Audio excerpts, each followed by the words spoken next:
If your revenue has been climbing lately, you may have felt something shift that's hard to explain at first. Not in your numbers, in your body. Because the first time your income really starts moving upward, it doesn't just feel like progress.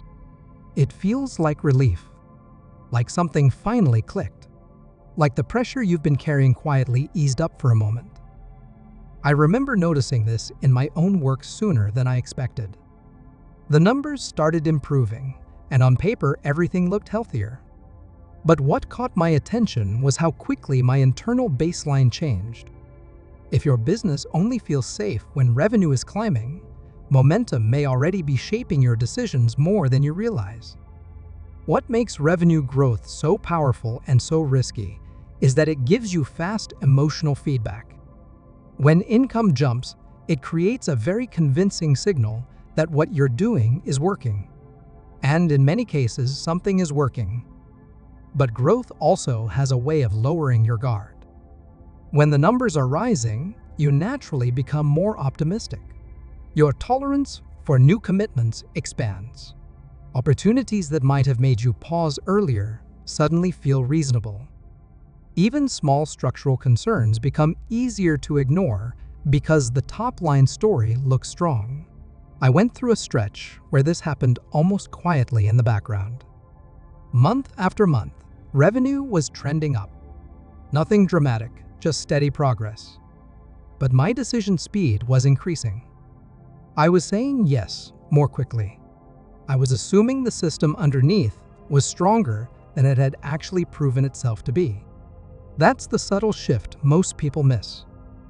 Revenue growth doesn't just improve your numbers, it quietly changes your risk posture. And most of the time, that change feels justified in the moment. After all, the business is growing. Demand is showing up. The market is responding. It would almost feel overly cautious to slow down and reinforce things when momentum is clearly on your side. But this is exactly where income systems often start accumulating hidden weight. Because growth amplifies whatever structure is already there. If the foundation is clean, growth strengthens it. If the foundation is thin, growth multiplies the fragility. I had to learn this by watching what happened after strong months. Not during the growth itself, everything looks healthy during acceleration. The real information showed up in the periods right after. That's when the system either settled calmly or stayed tense. And that tension is information most dashboards don't show you.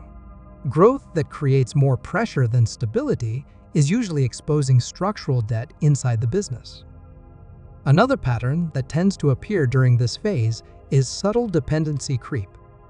Nothing dramatic at first, just small moments where the business still needs your direct involvement to keep things moving smoothly. Approvals that still route back to you. Client situations that feel safer when you personally oversee them. Decisions that technically could be delegated but haven't been fully decoupled yet. Individually, none of these seem alarming. Together, they start to add weight. I remember noticing that some of the strongest revenue months were followed by periods where my calendar felt tighter instead of lighter. That was the moment the pattern really became clear. The income was growing, but the system wasn't absorbing that growth cleanly yet. And that's when revenue growth becomes quietly addictive. Because the upward movement feels good enough that you keep prioritizing expansion over reinforcement. If each revenue jump makes your business feel slightly heavier, your system may be growing faster than it's stabilizing. This doesn't mean growth is the problem. Growth is necessary. Expansion matters. Momentum has its place. But durable income systems eventually require a different kind of discipline, the discipline to stabilize while things are still working. That's not always emotionally comfortable. Standing still while revenue is rising can feel counterintuitive. Pausing to reinforce structure can feel like you're leaving opportunity on the table. And if you've spent a long time trying to get momentum in the first place, slowing down intentionally can feel almost unnatural. I've had to sit with that tension more than once. But over time, one pattern became very consistent. The businesses that stayed calm during growth were the ones that scaled cleanly later. The businesses that chased every spike tended to carry more hidden strain into the next phase. Healthy income systems make growth feel cleaner over time, not more fragile. That's one of the clearest signals I've learned to watch for. When your architecture is maturing properly, each layer of revenue starts requiring slightly less direct effort from you, not more. The business becomes more contained, more predictable, more structurally cooperative. But when growth is being driven faster than the system can comfortably absorb, everything starts to feel just a little more tense with each step up. The goal was never just to grow revenue. The goal was to build income systems that remain stable as they grow. And once you start watching for that distinction, you see it everywhere. You start noticing which growth periods actually strengthen the machine and which ones quietly stress it. Revenue growth feels powerful in the moment, but the systems that last are the ones that stay calm underneath the momentum. That's the shift most entrepreneurs eventually have to make.